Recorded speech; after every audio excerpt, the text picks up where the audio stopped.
Hello and welcome to another episode of An Echo of Glory. Gary Diamond is still in the dog pound, but I'm joined by Jake Robson. Hello. Hello. And Adam Nathan. Hello. How are you? I'm all right. How are you? Very well, thank you. Enjoying your international break? I am. Work break as well for some reason. Maybe, I don't know, if clients see the international break and are so depressed by it, they can't physically face having parties. So there's no catering work this weekend they either. love international football so much like me. Glued. That they're watching it all. Yeah. They say to all their families, you can't have a World Cup without these games. Who didn't enjoy Faroe Islands beating the Czech Republic? Was that one of your games last night? What did you do? You can't even remember what game you worked on. Malta. Oh, yeah, friendly. Yeah, they can go in the bin. You tell me. You're the man. Who did Malta play off the top of your head? Bosnia. They did, and they lost 4-1. Yeah. Is that what you did? Yeah. Oh, terrible. The only good thing No, about, good game though. Was it? All you want is goals in these yeah, games. Goals are your currency. the only thing I like about international break is following the San Marino fan account on Twitter to see if they score a goal or if they. Yeah, that's all that really I'm living for now. Yeah. Okay. Been a bit of club news over this weekend. Over this week. £100 million investment. Obviously, Twitter's gone what? Not enough. You only buy Semenyo's left leg with that. It's a start. Yeah, they said it was initial investment, Initial. didn't they? And We heard a few years ago some investment. Was it 50 million? And then we didn't spend it, and everyone was like, "Where is it?" But I feel like this is actually a thing. Yeah, but you don't spend the money. Like, you don't. If you did buy Semenyo for £70 million, you don't go down to Bournemouth with a big celebratory check for £70 million. Do you? It's structured. So it's a way that you can cash flow the club. There is transfer debt to pay, and yeah, if you're going to buy a couple of players in instalments, then that's presumably what you use it for. But who knows? Let's see. It can't be worse than not having £100 million. Yeah. Was it you that said in our chat they're doing a good job at blaming Levy for everything? Like, I think there is a bit of that. Yeah. That he goes, there's an investment, and they could make it out quite nicely as Daniel was stopping us from doing this, but he was a conduit for their money anyway. So it does feel a little bit like they're trying to, something obviously quite bad has happened. Yeah. In the breakup. yeah. Bad 100 mil? breakup. 100 mil? Happy? Yeah. Bit of a PR puff. Careful. I was going to say I was caught between push and puff. Isn't it? Like, What? Well, just do it and don't tell us. Like, does it matter? that's very I sceptical. think they have to tell you that from a business standpoint. They can't not disclose it. I don't know. Is that true? I think so. Fine. In which case, fine. But Do you think that's immediate? We'll get it in January. I'm just not personally. I'm not that bothered either way because, as you said, it doesn't mean that we're then that's 100 million we're going to go and spend on Semenyo in January. So it doesn't. What does it actually mean? Well, it means you could potentially buy two £100 million players in January because it's 20 million instalments at a time. But it could be that the hotel goes up quicker than the Burj Khalifa. Well, you just never know. Exactly. And I do subscribe to this idea that then the club that you're trying to buy from or buy from Knows you've got it. Knows you got it. So whatever. Rather have it than not. Of course. As you said at the beginning. All right. International break. Big night for Kudus last night. Ghana have qualified. He scored the winning goal against Comoros.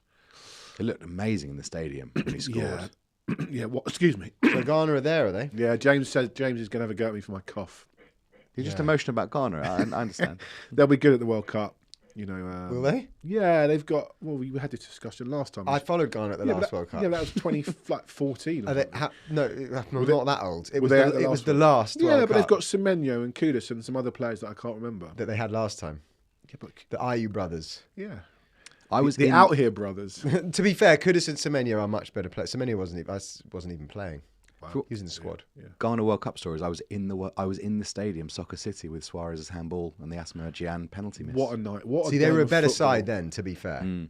Yeah, nearly became the first African team to reach a semi-final. Yeah. So he's done that. He scored a goal. Did you see this one that Bergvall didn't score? Oh, poor boy. What a miss! He does sometimes play like he's in a bad dream and his legs stop working. He's fluffed one against somebody recently, Bournemouth or Villarreal maybe. Ball came across to him and he fluffed that as well. They're struggling to qualify. They got a big game against Kosovo Monday night. They should be doing a lot better, shouldn't they? Yeah. We kept hearing Isak and Gyökeres were going to fire them into the latter stages of the World Cup. They might not even get to the World Cup. VDV and Simons. VDV played left back twice, came off, but he's fine. Simons came on yesterday, got an assist in big capital letters on Twitter. Like he literally rolled it to Gakpo, he smashed it into the top corner. But he actually played all right when he came on, a lot of class. Who else was sort of done stuff? I tell you, go on. No, well, that Holland team, Netherlands, tasty. Yeah, A good. tasty side. Yeah, they look good. Yeah. And if Simons can't get into it, that tells you all you need to know. Yeah. They played Cliver in the 10, I think. Yeah, they did. Mikey Moore, hat-trick for the under-19s. Oh, he's good again, is he? Yeah, he's good again. Yeah. Jed that's all Spence played well for England. We'll see if he starts again against Latvia. I don't know who's going to play left-back for England. That spot is open. Lewis Skelly, maybe. Henry Winter, for obvious reasons, has penciled Lewis Skelly into his team. Yeah, mate, he penciled Kieran Gibbs into the Euro 20. No, he did. I'm not joking. So, whatever. That spot does seem open. I mean, I'm not a huge fan of right-footed left-backs, but if it's a Spurs player that gets in, then I'm all for it. There's no way that Lewis Skelly is in the pole position. He's not even playing for Arsenal. True. Yeah. Like, how many minutes of Premier League football? Okay, he's come on as a sub and probably, but no, I'm not having that. Yeah. Richarlison, they battered South Korea 5-0. He didn't play much. They got another game, and all the South Americans have been off here, there, and everywhere. But someone else who played some football, he's alive, is Randall Kolo Muani. Played 45 minutes against Watford. They lost 2-1, but it was a youthful Spurs team against a supposed strong Watford team with their 14th manager in the last 2.5 years. But he's alive. Did you watch the James Maddison? How was his leg? What's that? How was his leg? A live leg. Not dead. I watched the Maddison, really good. You watched that, the hour Not seen it documentary thing that he's doing during his I saw rehab. clips of it. I wondered whether Kolo Muani would do one after his terrible injury dead for leg. a month. But I enjoyed that Maddison thing. Watch it if you can. The no dickheads policy really shines. Like, I know they're all going to be on their best behaviour anyway. What's this? Sorry, for those that haven't seen it. In Maddison's doing no, that, but yeah. Just he goes to the training ground soon after the operation, and all the players are there, and obviously they're going to be nice to him, but they just seem like a nice, decent bunch. Right. Really good watch actually for an hour. Really interesting because we don't get to see that side of it, players recovering, but also he's quite an emotional guy, Maddison, which they talk about, and as Adam Harris says in the comments, it's a great insight into the life of a footballer. We know that they get paid fortunes, but they just want to play, and Maddison, all he wants to do is play football, and really interesting. I'm sure there'll be follow-ups on that. What else has happened? The women lost 1-0 to Chelsea, which on the face of it is better than they've done against these teams before, but they were pretty poor. And we talk about the money. I'm not saying some of that 100 million should go into the women's team, but maybe it is. Some of it should. Some of it should. By the sounds of it. But maybe it is. Yeah, they won't compete until they're just existing. They won't compete until money is put into that team. They're okay. They said on the telly yesterday they've played, I think, something like 42 games against the Big Four and won twice. Obviously, both against Man City because Spurs that's what we do. They beat Arsenal at the stadium a couple of years ago, didn't they? Oh, okay, you're right. It's one against Arsenal, one against Man City. They need some investment. And if you're interested in the women's football team, like I am, it's quite depressing just to see us play these games. And they woke up in the final 5 minutes, but it was too late. So there you go. So. I thought you were about to say if you're interested and you've got some investment, then write to us here chuck at it in, Launchpod Studios and we'll send it on. So we're going to talk about Villa a bit later. Luke Robinson, regular Villa punter, is going to come on and talk to us about Villa, who I think are a really interesting story. But with no game to review from the weekend, there's one more person that played and went off injured. Oh, yeah, Yves Bissouma, who's barely played any football, unfortunately. You're right, late last night, Marley played later into the evening and he came off with an ankle injury, which sounds like a bad one. I mean, he wasn't going to play anyway, but for him, it's a shame. I assume he would probably wanted to start getting games for a move in January, which now, every chance it doesn't happen. Yeah, I mean, he definitely wasn't going to play, was he? No, if he couldn't get in the squad against Doncaster. But was he fit? Because I know he did have an injury beforehand. We'll never know. Yeah, I guess he we'll isn't never now. know. He's not fit, and maybe he would have been someone we needed in that Newcastle game. Or if we start doing well in the Champions League. Have they qualified for the World Cup? Who, Newcastle? Mali. Oh. I don't know. Club World Cup. They're not a club. Newcastle. Oh. No, Pick one team, Gary. Talk about it and then move on to the other one. I don't know. I actually don't know. Okay. I've stumped you there. You have. So with no game to review, I'm asking for your unsung Spurs 11. Get involved. People have messaged on Twitter. People have messaged me on DMs to give me theirs. We'll go through a few of those. And when I say unsung, first thing, you can't read us the definition of unsung. Well, the Oxford Dictionary definition. Go on then. Not celebrated or praised. So maybe someone to you that should have been more praised, and someone you thought, I really like him, but the bloke next to me can't stand him.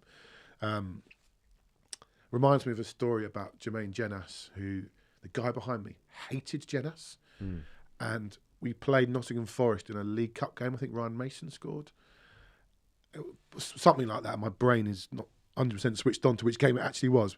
He turned up really hammered before the game. He leaned forward and he went, "John, is Jenas starting?"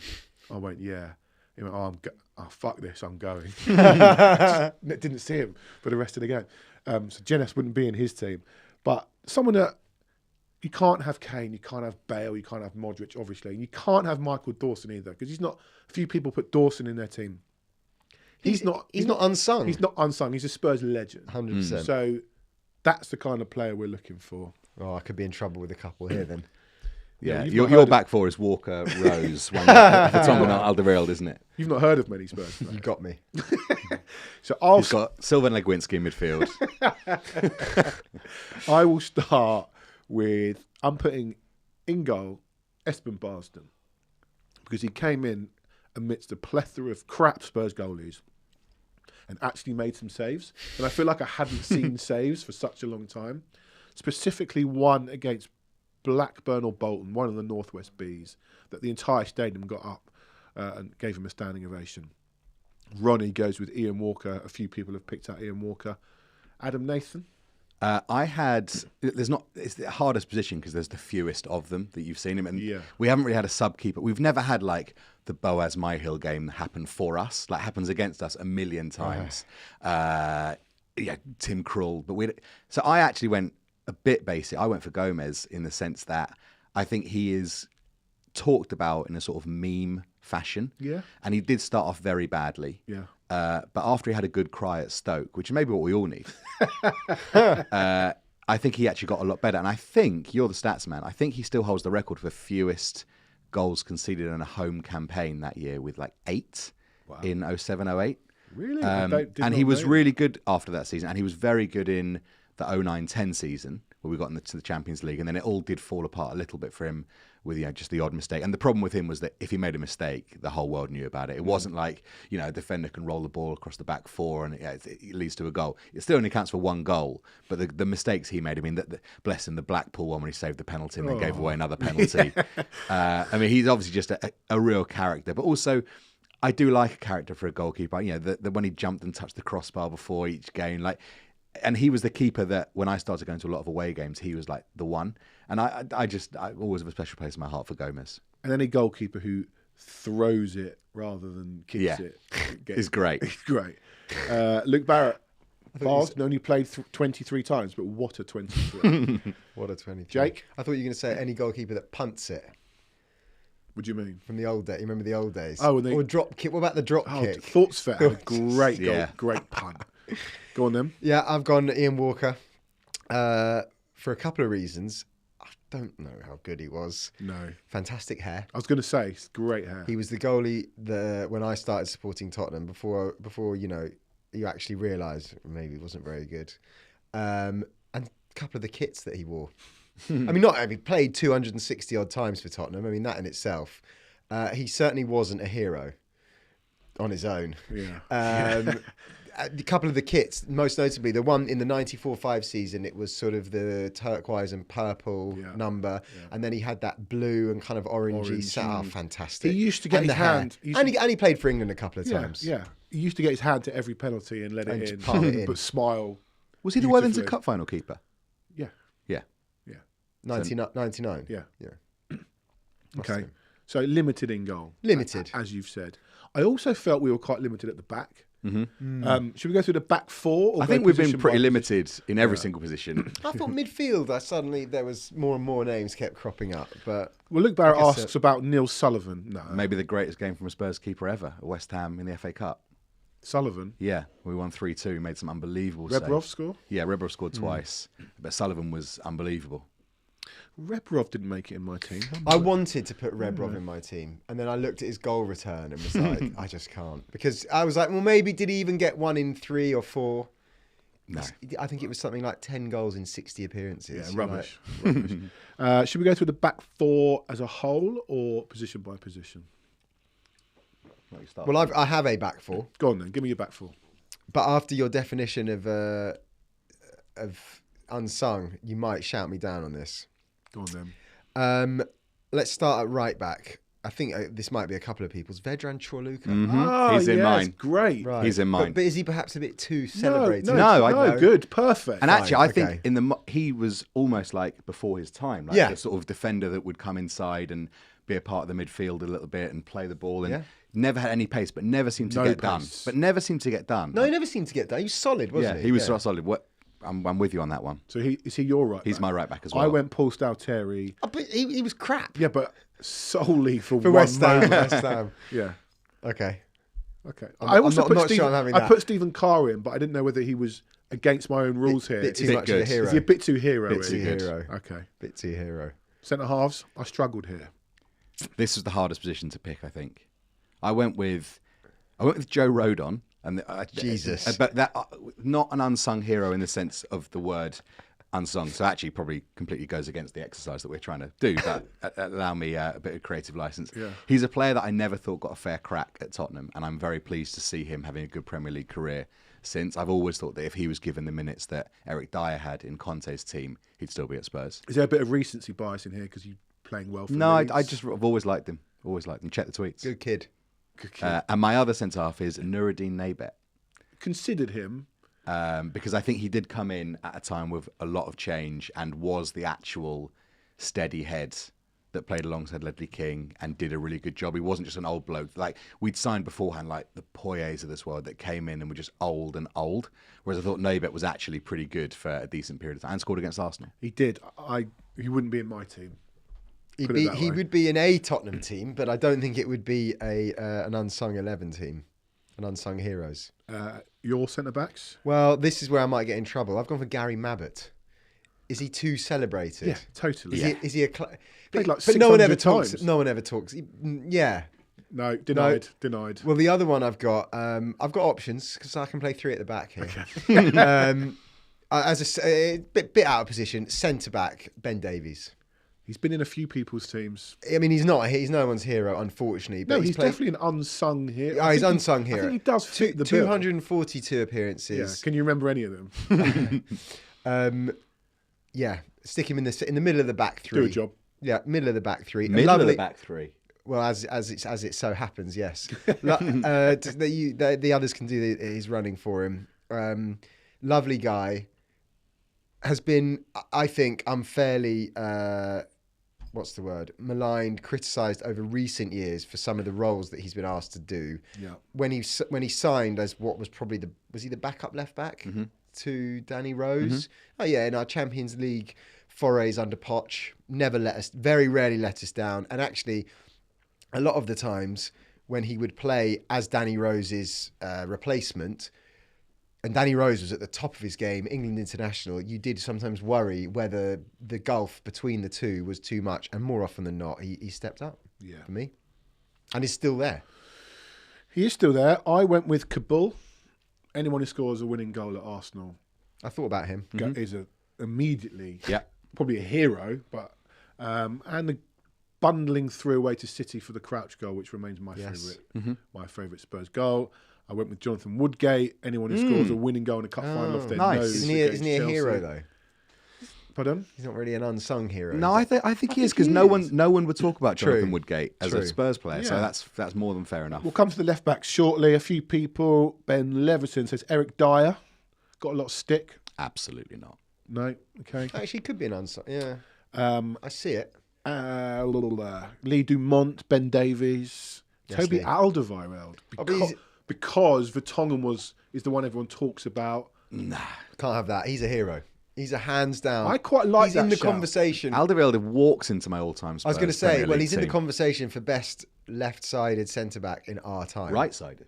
Sorry, right-sided centre-back in our time. Him and King are my back four. I know what he says about Alderweireld. I said it a few weeks ago. You never noticed Alderweireld was there, and that was such a good thing because it was just class. Yeah, all right, borderline there, Lee. Might have to. He's not allowed in. We'll come to a few others. door. I'll start at left back where Lee Dumont says Lee Young Pyo. No, sorry, Not for me. Doesn't score, doesn't assist, doesn't do anything. Get Gave out. the ball away to Wayne Rooney in 2006, which cost us Champions League football. He did, yeah. I really struggled, and I went with Justin Edinburgh, League Cup winner in '99. Got a lot of stick. But he played in some poor teams. Heart and soul, like pure effort. I don't think we've been blessed with left backs. Mm-hmm. We'll gloss over the red card in the '99 final, but you know, but passion. gets a win. Does he get a win? It was medal? Robbie Savage. So. Absolutely, yeah. Did one for the team. Took one for the team. So who's yours? I think I'm gonna be shouted down on this one. Christian Ziege. Nice. No, I'm not shouting you down. That's Too really much nice. of a hero. He's not too much of a He hero. scored a No, winning no. goal against Arsenal. Oh, that gets that in. was a free kick. Yeah. Fantastic. Yeah, and Because he was probably actually a bit crap, so it sort of fits the bill nicely as an unsung hero. Oh, I thought we were lucky. It was at a time he was one of those players where we were lucky to have him at that time in mid 2000s. Yeah, maybe. Probably, a German international when Germany were shit hot. Mm-hmm. Yeah. Seemed like a good guy. Used to run up and down all day. Run around. Yeah, never and let the side down. I have got, to my mind, still the best overall left back that we've had in the Premier League as a career, start to finish, Asu Ekoto. Good shout. Good shout.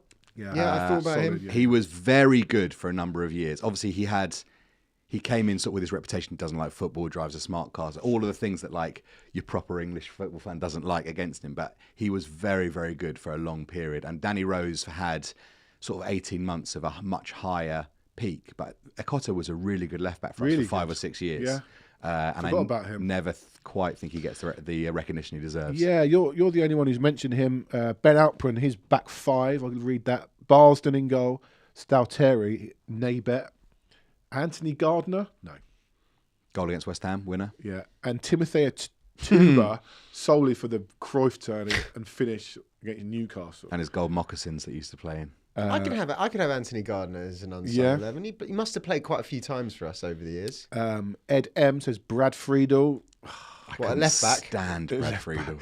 No, he's put Gary Gary at right back? It's Gary Diamond at right Gary back. Diamond at right back. Stephen Stephen Dawson at centre half. You can't have Dawson because he's a hero. Woodgate, I agree. And Chris Hughton. Yeah, nice. I think my dad might have Chris Hughton in his team. Okay, into the midfield. I am playing a 4-4-2. Mm-hmm. I'm going to start with someone who I can't imagine will get in anyone's team. And I loved him for one moment only, but also for his kind of attitude to football, which we've seen since in a certain player. It's Stefan Dalmat. Steve. Wow. He was like just a baller. And that goal against Wolves, he was such a talented footballer.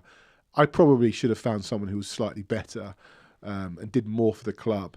But Played more than 4 times. Yeah, okay. but we'll give it to you, I think. I mean, he's not getting in my all-time 11 or my all-time squad, but yeah. I think he had a month where he was good. I think we beat Birmingham 4-1, and he was brilliant in that game as well. Yeah. So don't do him a disservice for just one moment. I don't know what formation you're playing, Jake. I think he's done well to get in the side, to be honest. But he's a good guy, so we'll get him in. Who knows? No, I'm 3 at the back very much now. So what are you playing in midfield? We've shifted mid-game. Okay. Where shall I start? Right side, yeah. Simon Davies. Same as me. Yeah.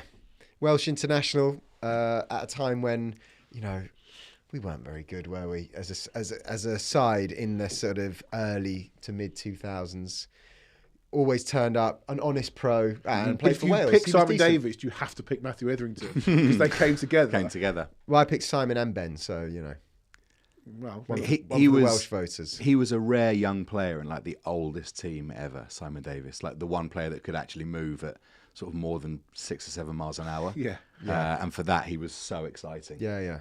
More because of the people around him, I think. Okay. That was You've got yours as Sam well. That was mine as Davies well, yeah. All right, moving on. Centre mid, Michael Carrick. Mm-hmm. I think unsung not just at Spurs, but in his career. Isn't he just a hero? I don't think Didn't play enough for us to not be a a hero. Spurs hero. No.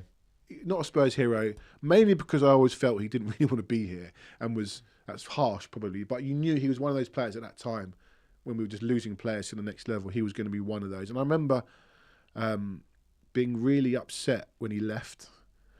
Just a classy footballer. And look at the career that he went on to have at United. Good one from Ryan, Tom Huddleston. Jake Sanders wanted Tom Huddleston in my team because I was doing a bit of research with him, bounced back and forward, and he said Huddleston should be in. He's playing 6 for me in the middle of the Tommy H? midfield 5. Yep. Yeah. I was at City away when he scored that goal, which he did it a few times. The way he struck a football, Amazing. Fantastic. Yeah, he's which a really game good did you? shout. Which were you talking about? City away. He hit one at the 2-1 we won. He hit at the far end, and he hit this ball like an exit set. But the way he came and met it, he scored one of those against Arsenal as well in a home draw. Yeah, 3-3. He also Other goal scorer in that City game, Blano? Ledley? No. No goal disallowed. Was an English centre half. Was an English centre Yeah. half. Not an England player, but he was a centre half who was English. Chris Perry. No. They were too late. Go on. Callum Davenport. Was it really? Yeah. Bloody hell. The other one, Huddleston, he scored in the was it 4-4 against Chelsea at home? Yeah. Yes, he And did. I was sat Another great right hit. behind it, and I knew it was in before people on the other Yeah, side, it was because you so could good. see it go straight in, left-footed, sort of a bit of swerve on it. Fantastic. Okay, I'll give you a few mentions from people, from listeners. David Sims goes with Højbjerg. Ooh, he's on my bench. On my bench. We've had Ben Lev, Moussa Dembele. He's a hero. Yeah, he's becoming a He's not unsung. absolute cult He was hero now. fantastic. There is another Musa in my team, though. The top boy. The top boy. Is he Sissoko. unsung anymore? I don't know. Sissoko. Isn't he just a hero? He became a hero. No, I 2019 season, he was a hero until I think he was Madrid. a cult. Well, I think that's almost the definition. of a cult hero. Cult hero. And I think we wouldn't have got anywhere near the final of the Champions League without him. Absolutely. As much as he was a bit of a joke when he started out, because he clearly wasn't a wide left winger, even though he ruined us in that 5-1 game. I thought Sissoko was for a couple of years. I mean, given he was playing next to Harry Winks, he held that team together for a long period of time. And yes, maybe the team was only as good as Sissoko would let it be. He without him, we'd have been in big trouble. Yeah. Leading on says David Howes. Yeah, I thought about him. All I remember about David Howes is missing a penalty in a game against Derby, which will come up in my team in a second. Okay. Ed says Timo Tainio, Mickey Hazard, Naeem. And Paul Allen. Paul Allen gets a shout in a few people's teams. I think Paul Allen. I mean, Naeem's got to be a good shout, but did he not play enough? Well, he becomes an instant hero for what he did against Arsenal in '94. Yeah. But Paul Allen is probably the ultimate unsung hero. He captained the team. Mickey worked his Hazard as socks well off. is a decent shout, isn't he? Always in Glenn Hoddle's shadow, really. Right. A few shouts for Paul Stewart. Right. I'm not old enough to have seen him play, I'm afraid. Don't know. Timo Tiny, I'm not sure how much of a hero he was. Apologies to Luke Herbert, who sent his team on Twitter, but I can't find it. So if Luke's listening, send it again on Twitter and I'll read it out. So my other midfielder was Wilson Palacios. Nice. Oh, yeah. Anyone about who him. goes around kicking Arsenal players on his debut for 90 minutes. Again, I'd say he's gets more. Wasn't he in the hero category? No. No, I think unsung hero. unsung hero. I don't know how Again, unsung he was like, though. a bit like Palhinha, we'd not seen Absolutely. We were like, I guess we need that- a defensive midfielder. Yeah. I think Palhinha is the best one since him. Like in terms of going around clobbing people. No, I'm not having Stefan Freund. It's a different type of. Yeah. He's a cult hero. Cult Stefan hero. Freund, which is different to an unsung hero, because an unsung hero probably has to be quite good. Although, my next shout might not be that good. So I'm kind of going against my own rules with my next pick on the wing. But Well, I've got two more in midfield because Go I'm on. playing 5. I've shifted him inside. Darren Anderton. Is he too much of a hero? Too Too sung. sung. sorry, Jake. Ed, I said Palacios. Get your listening ears on, as I say, as the teacher says to the kids. Okay. Well, I can swap him out for. I've also got Alan Nielsen. maybe bit too. Yeah, he scored the winner, didn't he, in that cup final? COVID denier though, so COVID denier. Yeah, he's one of those wild people. And if you won't let me have Darren Anderton, I'll go with Gus Poyet. You're not having it. You can have that. Yeah, before you said you didn't have it. I wasn't having him, but it's your Gus team. Poyet, Ronnie fantastic. says Nick Barmby, who really should be in my team. The last player I actually had on the back of my shirt was Barmby. Loved Nicky Barmby. We've been trying to get him on this pod because I think it's a great story. A player who should never have really left Spurs. Got in the England team, said he wanted to go home to Middlesbrough, but went to Everton, was it? Or Hull. Leeds, wasn't it? He went to Hull, I think. No, he didn't go to Hull from Tottenham. And he's from Hull. Wanted to go home, went to Middlesbrough, then to Everton, then to Leeds.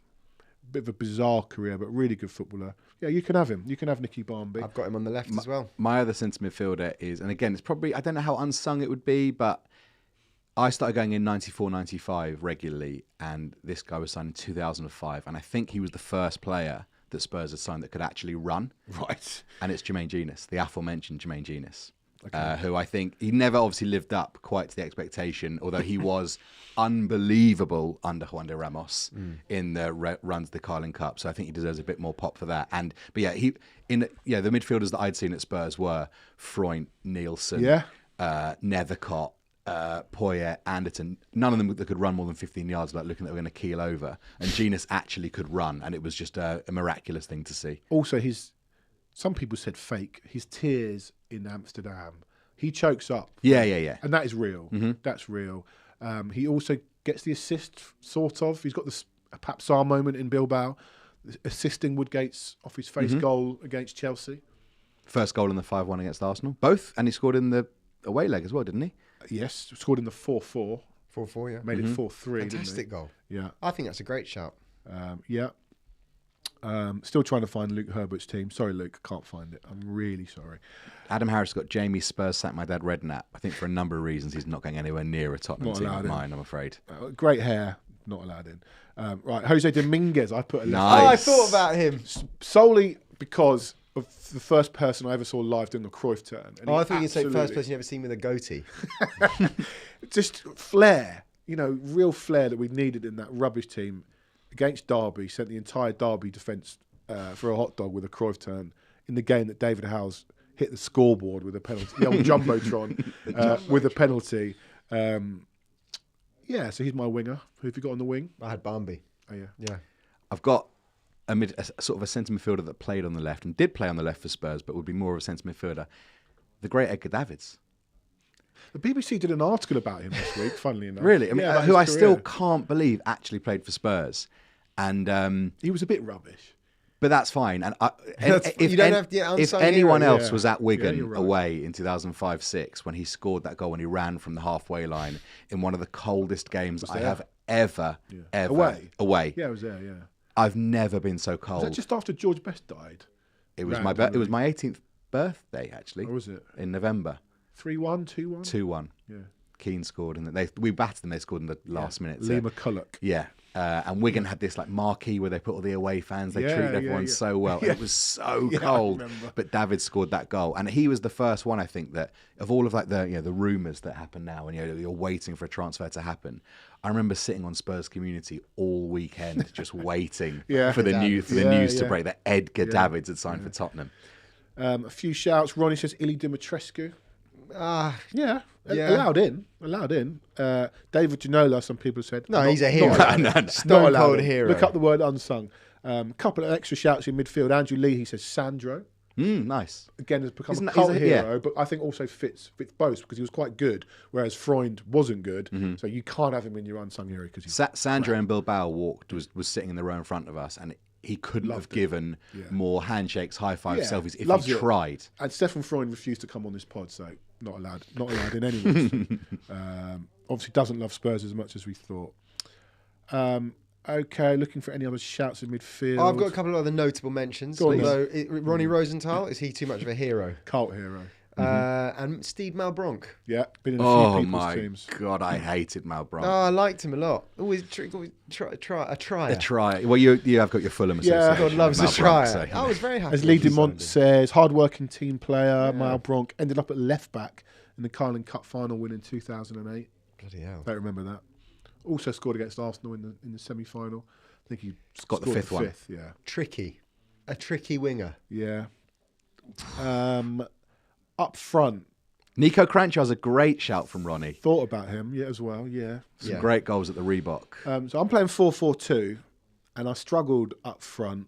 I went with I don't think there's a large pool because No. they're either brilliant really good or or crap. So I went with no, I didn't.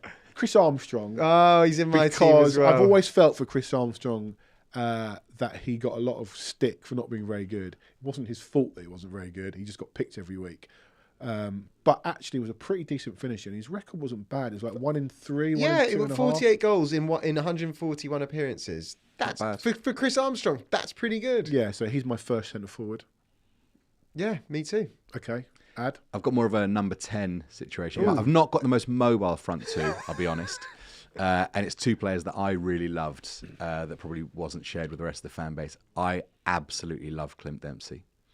And I was so excited. That's a good shout. I was so excited when we signed him. It's a good because I shout. just thought he was going to be perfect for us. And I think in a Redknapp team, he might have been great. Unfortunately, he was tarred by the disgraceful brush of Villas-Boas, whose shadow still looms in my life because it was just the worst. But you know, he's another one. I said this last week, I think, about Aaron Lennon, or I said to you maybe. I met Dempsey. They loved Villas-Boas. Really? They loved him. There were tears when he left. He was, my least favourite manager ever by a country mile. And the only player that could ever thrive under Boas was Bale, and even he didn't really touch the ball for 70 minutes and decided I'm just going to smash one in the top corner for a laugh. But I loved Clint Dempsey. Okay, I'll so wait he's to in my hear team. who's And playing behind. he did score home and away against Man United that season. He's got a lot of goals. Yeah. Decent player. I'm sad I didn't pick him. My other one is perhaps a bit more tenuous as to how much of a hero he was. Stefan Everson Nice. came over. I think he was 20 when he came to Tottenham, which is that's pretty young to come over. Didn't have the best goal record, but he's probably like the second striker that we signed when I was growing up. His problem was he was too slow. And but he was quite slow. He stuck around at the club for a long time. He was decent. Ben Alprin goes with Soldado. When we signed Soldado, when we like, signed oh my him. God, Yeah. we've signed Roberto The Soldado, top scorer in La Liga. And then he was awful to start with. And who was the manager then? Was that also Villas-Boas? Yeah. Soldado would score. We'd all been waiting for him to score. Twice this happened. He'd score and then be dropped the next week.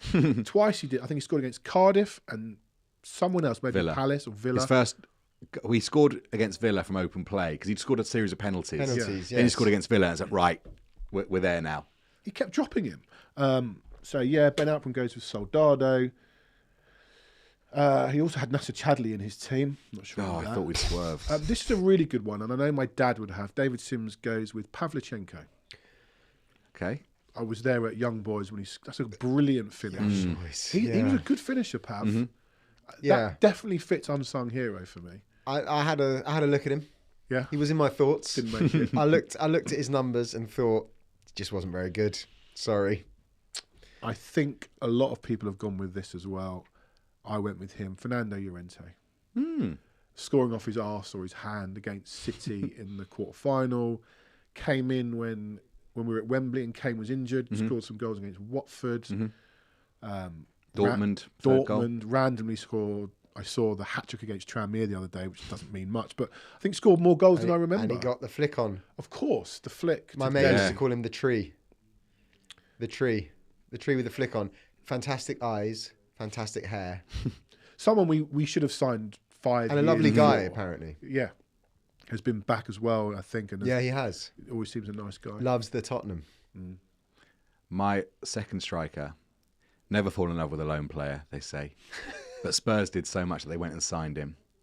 Football manager, championship manager legend, I think, that everyone would be desperate to sign. Yeah. And he had a great first half to a season in 05-06. Great.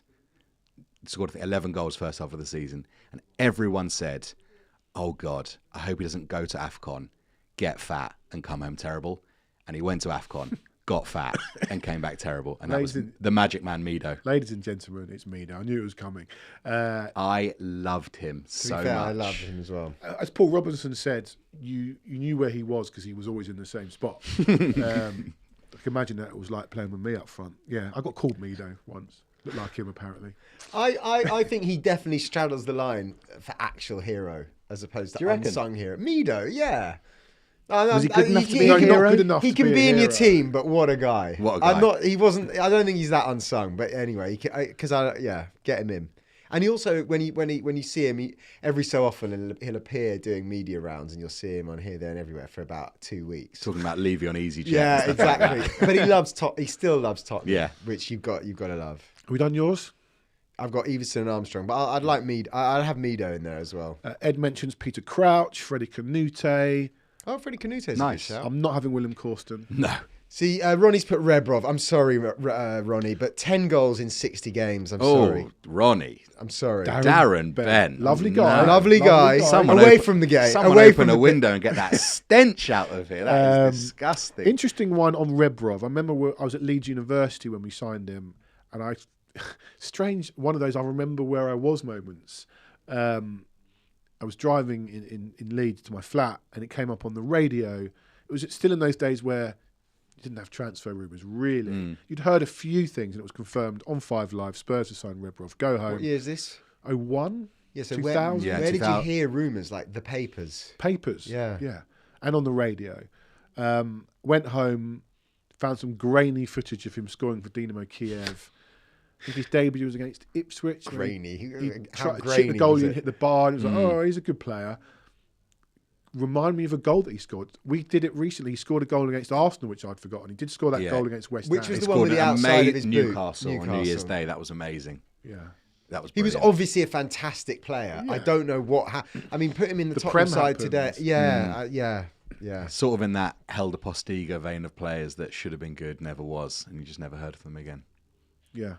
All right. Any more on your squad, Jake? No. Well, I had Højbjerg, an honourable mention. Dishonourable mention. He gets a lot of stick. But I like some of the ones that I didn't think of. Other forwards mentioned Paul Stewart. I can't have William Causton, I'm afraid. No, you can't. Paul Stewart came into his own. 9 men against Luton. I remember that. Scored, of course, the equaliser in the '91 Cup final. Who else have we got up front here? Llorente, we've mentioned. I thought striker was probably the least amount of choice. Yeah, exactly. Adam Harris, Milenko Simovic, no. Missed an absolute sitter, I think, away to Fulham at Loftus Road. Home to Fulham. Was it home? Well, he 1-1 Monday night. Okay, I remember him doing something similar against Fulham away. Adebayor, no. Bentaleb was good for a while. the cross against Arsenal for Kane's header. Nick Barmby. Yeah, All right. good shout. Yeah. I don't think anyone takes a trip down memory lane as well as Spurs fans, because there's so much rubbish and Here's good an players to talk about. Here's an unfair question. When we're doing this again in 10 years' time to our 1 million subscribers, what player in the current squad is getting into your unsung 11 in 10 years' time? Palhinha. Would he be unsung? Too good, maybe? I think they're all too... This is a different... Yeah, they're all too good, aren't they? Aren't they? I think Bentancur might be one. Jed Spence. No. Oh, I've got to pick up on Paul Walsh, Ed. He was my first Spurs hero, mainly because my dad always used to make us leave 5 minutes before the end, and I never saw him score. He would come on as a sub, and he was like this elusive character to me. But the long blonde hair, used to love a bit of Paul Walsh. All right, enjoyed that. Great fun. Very good. We have to take it back to the modern era, I'm afraid. And we're going to talk, and thank you for joining in. We are going to talk the present and talk to Luke Robinson about Aston Villa, who we play next. On Sunday at 2:00. Yeah. James says he's there. I can't quite see him. Luke, can you hear us? No. Not quite. Luke Barrett, going back to that while we wait for Luke Robinson. Solanke. Would Solanke go in your unsung hero? Could be in. Could be, actually. Yeah. Because he's never... I can't see him making the all-time 11. No, he's not getting in an all-time. But he's good, though, isn't he? So you've got to think that... Someone asked, while we wait for James to sort Luke out. Luke's here. I'll come back to that. Luke is here. Hello, can you hear us, Luke? Luke is switching on. I love Luke. I love Luke's claret and blue lighting in his room. Can you hear us, Luke? Hello. Hello. Yeah, I can hear you. Yeah. Thank you for coming on. I think it's a hat-trick appearance I can't think of any hat-trick scorers in Villa Spurs. They used to batter us back in the 90s, so I'm sure some Villa players done it. Did Saunders not do it? He scored two. Was it two in that game? Jerry Francis game? Yeah. Anyway, how are you, Luke? Yeah, I'm good. Glad that sort of Premier League football's back this week. So, yeah, all good. Have all the Villa players come through international duty so far? I know Watkins smashed him into the post and we're all going, oh, maybe he's injured, but he seems all right. Yeah, well, it's come out this morning that he's going to miss the game against Latvia. So I imagine it's just sort of like an impact injury. So he'll probably be fine, to be fair. But yeah, all our internationals have done pretty well this international break. Watkins scored, Rogers scored, Konsa played well. So yeah, looking good. Yeah, Marlon scored, I think, last night as well. He did, yeah. So Again. Villa, really interesting one for me. Great season last season. You had the amazing nights against PSG and Bayern, and we were in the Champions League. Had some great players. Asensio wasn't a great summer, wasn't a great start to the season, has picked up a little bit. But how's it been over the last 3-4 months as a Villa fan? Yeah, not the best. We had sort of like PSR sort of lingering over us, and we navigated that, and we were like, okay, we're fine now. And then this SCR comes out of nowhere, which is UEFA's squad cost rules, and you're like, what's going on here? But basically, our problem has been that we've sort of used a high revenue to wage ratio, and we've maxed out on wages, and that sort of doesn't fill in with sort of like UEFA's wage rule. So it was in the 90s and we've had to get it down to around 70 now. So we've been able to navigate it, but it's just meant that the targets that we went after, we couldn't go after, and money was a bit of an issue. And yeah, so it was a bit of a mess that sort of fed into the start of the season. I remember the game before Crystal Palace, we'd got Martinez that was sort of like waiting by his phone to leave. And, you know, he's a big player for Villa, and it's just not great, you know, when you need players of that ilk to be all in, and they're not. And yeah, it just transpired into a bit of a mess. And I think credit to Emery that he's been able to pick the squad back up and stick with his sort of philosophy, and they're all sort of buying back into it now. So it's looking better than it was. But yeah, like you say, really frustrating. You mentioned Emery there. I like Emery, good manager, and it's interesting you talk about the energy, because he's been a bit dour recently. No energy from him. The whole Marco Bizot interview was a bit weird. But you think it's starting to just turn around now? I know you've beaten Fulham, you've beaten Burnley. I'd expect you to win those, and Bologna as well. Were they good performances though? They're getting better every game. So, you know, everyone was better than the last one, basically. The one against Burnley was really impressive, to be honest. We completely controlled the game, especially after a game in Europe as well. Like you say, Emery, he did look a bit down and feeling a bit sorry for himself. And I think we've got a new sort of transfer guru coming called Roberto Alabe, who Emery's worked with in the past, and Monchi's now gone. And I think this has kind of given Emery a little bit of a new lease of life and a fresh sense of idea, sort of like transfer-wise. And I think that's probably the lift that he needed. I think, you know, Emery's been in the job now quite a long time. He doesn't really stick around at the clubs that he's been at. So I think this fresh change gives Emery a new sort of lease of life. And yeah, to be honest, he's been sticking to the way he wants to play. A lot of Villa fans are saying it's been quite boring, quite slow, but he's stuck at it. And now he's starting to get sort of like Donyell Marlon back into form. And like you say, we saw that against Netherlands yesterday. And yeah, everything's just looking a little bit better. On the Monchi thing, obviously, such a dramatic figure. He goes by one name, and everyone just seems to go along with that. He comes in sort of as this heralded transfer god, and no one's allowed to sort of say anything about him. But from the outside looking in at Villa, you talk about the PSR and the SCR issues. It strikes me from the outside that he took a lot of swings on a lot of players at quite a high value, and not as many as really you would have wanted to have come through. I mean, where does Villa's squad look right now in terms of the players that have come in, and what do you think his legacy might be as he departs? Yeah, I totally get what you mean, to be honest. But the way I've sort of tried to look at it is that when Monchi came in, he didn't sort of have like an open checkbook that he could just go out and get what he wanted. He sort of had to evolve with this current state of Villa. So, you know, PSR, how does he navigate that? And he has had to navigate it over a couple of windows. And it's not ideal to be able to do that because he's probably got players that he wants and then he can't do it because the finances don't allow it. And then sort of like SCR comes and he's having to then navigate that. So I imagine it's been really difficult. And, you know, some of the players that he has brought in, you know, have been really good, like Pau Torres, Tielemans, Rodgers, etc. Now Marlon's starting to fire.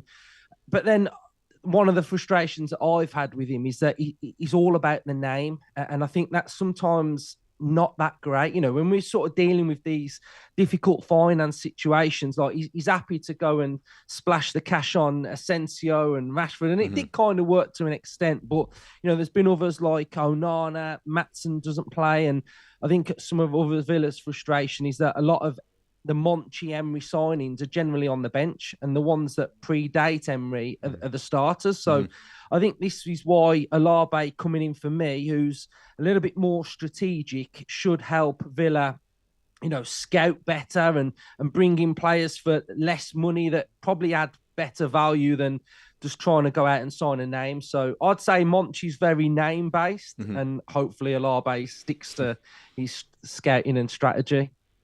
I just wondered, having finished fourth a couple of seasons ago, and obviously last season it came very close to doing it again, and obviously that's what the fans were kind of hanging on. But with you now being in the Europa League this season, is that the main focus, do you think, for Emery to get you across the line in that, rather than actually try and get back into the Champions League? What would the fans rather?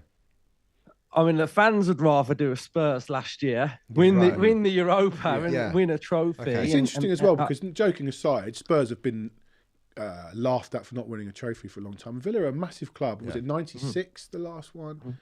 You know, this is a trophy you can really with win. Emery, that's what I mean. Yeah.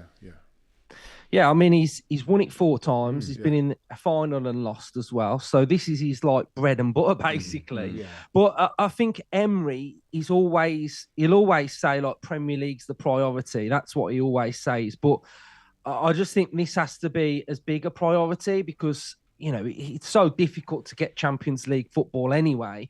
But I think this gives us another opportunity to try and do it. And you know, some of the teams that are in it, you know, they're big names, aren't they? But they're not necessarily right at the pinnacle of European football. You know, we've beat Feyenoord away, which is probably one of the toughest away games in this competition. So I think we've just got to attack both, really. And you know, Villa fans are craving for a trophy, really. So, I'd like to see us try and go all the way in it. And what about Sunday? Just looking at your away performances, Feyenoord was your first win of the season. In the league, lost at Brentford, drew at Everton and drew at Sunderland. Goals have been a problem. How have away performances been? What is the problem with going forward, and how do you see Sunday? Tough game. It's always a tough game. I actually feel better now Ange isn't there because he was the you and us both, so mate. do we, mate. Join the club. But away from home, I mean, you battered us like a good few times. And that was our last good performance, 4-1. Yeah, but we just the year really before we should have been 6-0 up with it. Yeah. But it's been a bit of like catch-20. Like we're quite good defensively. We've kept quite a few clean sheets in all competitions, and defensively we're pretty solid. Goals have been a bit of a problem, but that looks like it's getting there. And I mean, the way Emery sets up, it's quite controlled, possession-based. He'll try and have a real foothold in the game.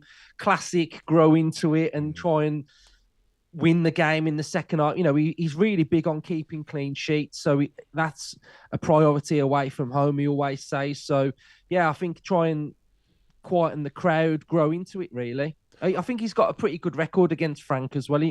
When he was at Brentford, we were pretty good against his side. So I don't know whether that plays into anything, but that's kind of what I feel like will probably happen. I always love playing Villa. It's not a fixture I look out for. When the fixtures come out, it's like, when are we playing Villa? But actually, when we play Villa, it's a proper game. Spurs, proper Villa, game. big club. You know Villa are going to sell out. Classic. They never have to change their kit, I don't think. Wait, do they change their kit away to right? I don't know. It's just a classic football, Sabutio game of football.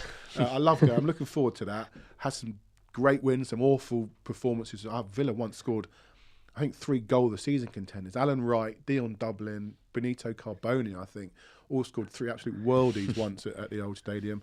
But what prediction for Sunday? I hate doing these when you go on other people's shows. Come on. To be honest, this is a big game for Villa because we've got you guys, we've then got Man City, and we've got Liverpool. So this is our sort of first big test of, like, say classic Big Six teams. So I think it'll be interesting. I'm going to say a draw. I'll go 2-2. Okay, it's big for us as well because we need to win. We've been good on the road and poor at home. It's about time that we had a good home performance. All right, Luke, as I say, good luck for the weekend. I don't mean it, but no, listen, cool. It's always great to have. No, he's genuinely one of the best we get on this show from the opposing fans. So really appreciate it, mate. Thank you so much. All the best. Thank you. Luke. Cheers, Thank you. mate. Cheers. Bye. Bye. Yeah, Villa's classic, isn't it? It just made me think when you said that, those goal scorers, LDV Vans. Yes. That's that, isn't it? Come back to Villa in a second. And one thing I was going to ask before Luke joined us, someone said on Twitter, who are we missing most at the moment, Kulusevski, Maddison or Solanke? And there's a lot of answers. It was on the back of the Maddison interview video. And a lot of people went, Maddison.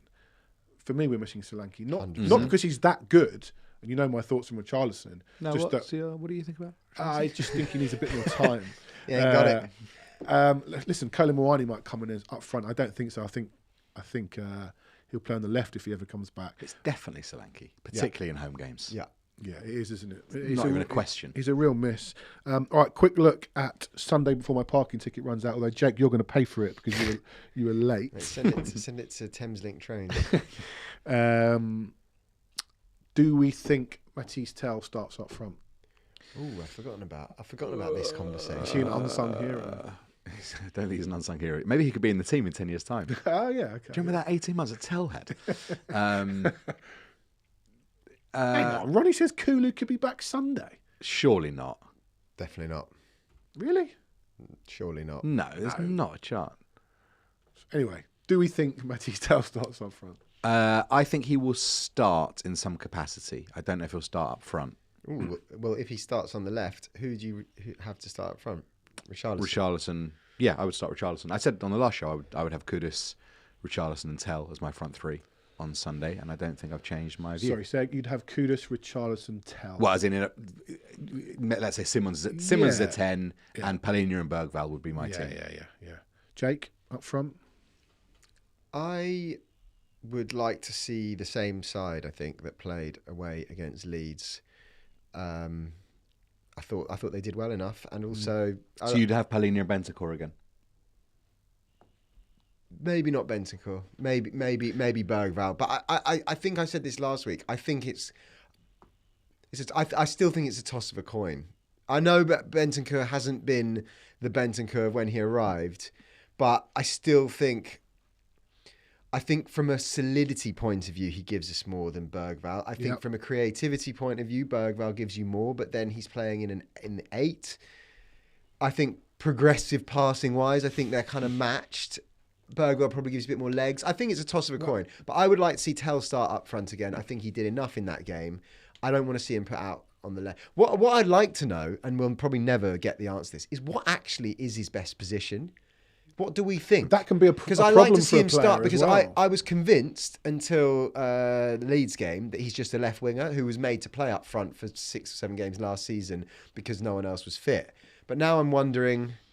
He plays on the right for the under-21 sometimes. That could be a problem for a player. Find a position and stick to it. I know what people said about Odobert. I still think that he needs 2 or 3 games before starting before I think we go, he's not got it, he's not good enough. And I don't see anybody else battering down the door. But I think the safe bet is probably your suggestion. The safe pick is stick Tell out on the left because he deserves another go. Although, does he deserve another go playing on the left or does he deserve another go playing up front? And then stick Richarlison, who you sort of know, well, you know what you're going to get, more or less. I know what you're going to get. You know what you're going to get in a big game, bit of experience against a solid defence. I think Mings and Conser would rather see Tell. Is Mings fit? He's been playing, isn't he? I don't know. I thought he went off Pau injured. Torres, whoever it is, they've got some big centre halves. I think they'd rather see Tell than Richie. I mean, Richie, if he's on it, can cause you a problem. In terms of midfield, Bentancur, I don't believe has played for Uruguay this week. You were saying, so that might be a factor. He's been back just training lightly this week, whereas Bergvall will probably play tonight if he picks him again, unless he's on the naughty step for that miss.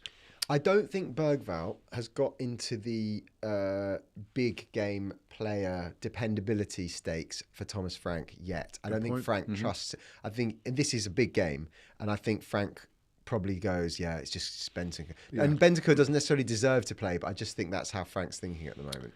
Ronnie also mentioned that maybe Watkins could be out. That would be big news because they haven't got much else up front. No. I don't know how you can go into a home game for the third one in a row with Pellegrini and Bentancur, though. When it hasn't worked previously. When it hasn't worked. And I think, we talked about... Sarr could play. Yes, we've spoken about sort of that kind of fan reaction when you see the team at sort of 12:45 and you see it and you're a bit flat walking in.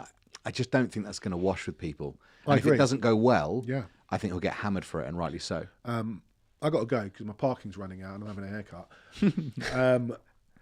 Big game. I said after Leeds that I feel you learn a lot about a team's mentality when you win away. Certainly in those games, you learn a bit more about a team's ability, in my opinion, at home. We've been poor at home. I know you sort of tossed off the Villarreal winners, get it done. I kind of agree with that, but the performance wasn't great. I now feel we need to see something at home before I can really... I gave her the start 7.5 because I'm still not sure about what we're doing at home. Until I see that, I can't... Obviously, I'm on board with it, but I'm still unsure. And it might be hangovers, PTSD from Ange with some of these players. But Frank has to find a way for good performances at home. Mm-hmm. We've not got a particularly pleasant run the next couple of months either. This is a big game. We need to find some wins because you can look at every game and think, not sure. I've already given us basically no points till the middle of December because that's the way I'm. That's the way I'm wired. Yeah. But so I think we need to win on Sunday. Yeah.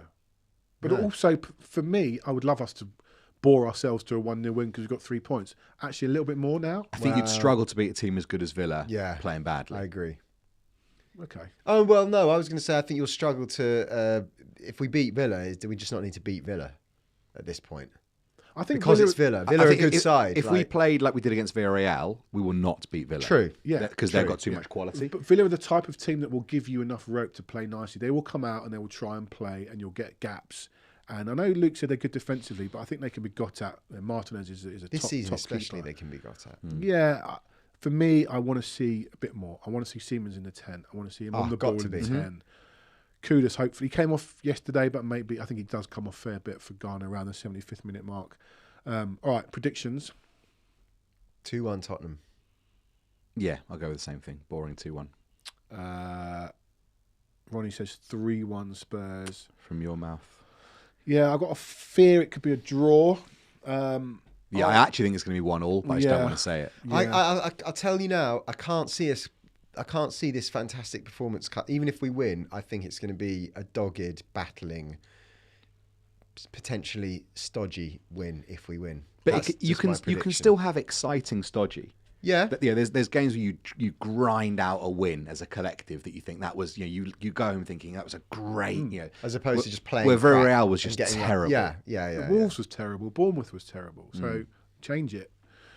Okay, we'll be back next Monday. I've no idea who's coming on. Are you here? You're not here. You're You're abroad. Are you? Mm-hmm. Yes, I am. Where are you going? Going to Seattle. Okay, very nice. To watch the Mariners. And the Seahawks. Oh, the Seahawks as well. So you'll be 8 hours behind. So 6 a.m. kickoff.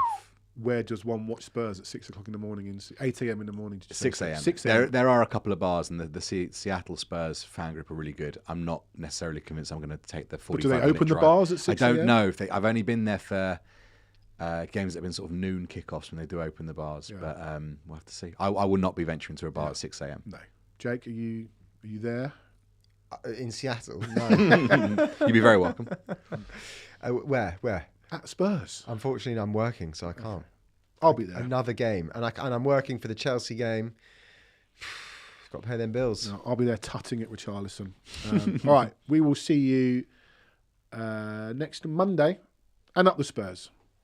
As always, don't know if he's listening, so I'm going to press this button.